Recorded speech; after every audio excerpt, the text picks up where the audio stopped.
Aunque el presidente haya dicho que mediante un decreto va a poner un mando militar en la Guardia Nacional, esto no es tan sencillo. Tiene que pasar por la oposición porque requiere una reforma constitucional. Y ya la oposición dijo que eso no lo va a negociar.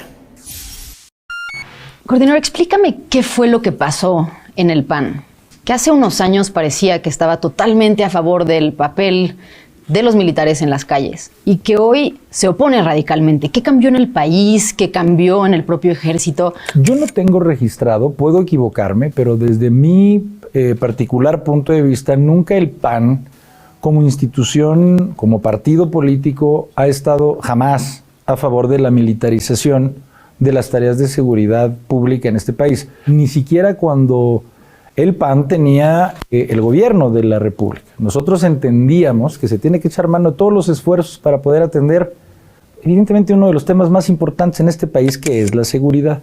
Pero nunca en este país se había llegado a los límites legales y fácticos a los que está llegando este gobierno en términos de militarización.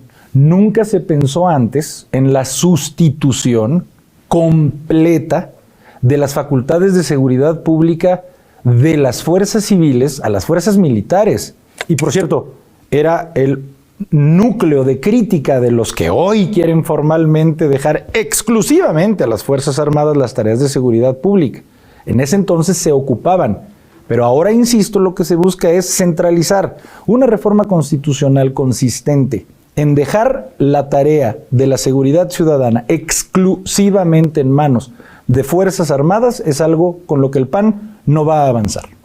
Ahora, si realmente se quisiera evitar, ¿no?, esta realidad de que fueran solo las Fuerzas Armadas, pues un buen camino sería fortalecer las policías estatales. Por supuesto. Y fortalecer las policías estatales depende de los gobernadores, muchos de los cuales son del PAN o de la coalición.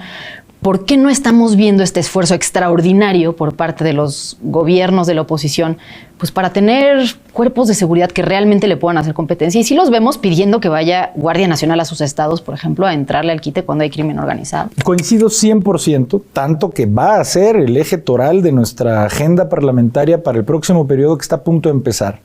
Y particularmente en términos de seguridad, lo que vamos a proponer es precisamente eso, que haya un fortalecimiento de las fuerzas policíacas estatales y municipales, que este país regrese a ser verdaderamente una federación. Podemos comprobar cómo los gobiernos de oposición, como Yucatán, como Querétaro, por ponerte un par de ejemplos, son los que mejores números en seguridad han dado, precisamente por estas políticas. Bueno, Guanajuato tiene complicaciones muy fuertes, ¿no?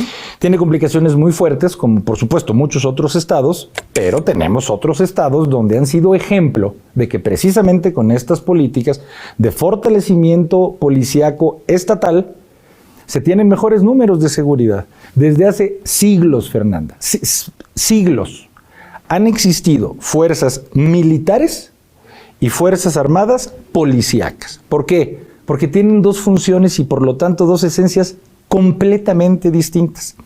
La capacitación misma de las Fuerzas Armadas militares es repeler una agresión y repelerla de manera incluso fatal, letal.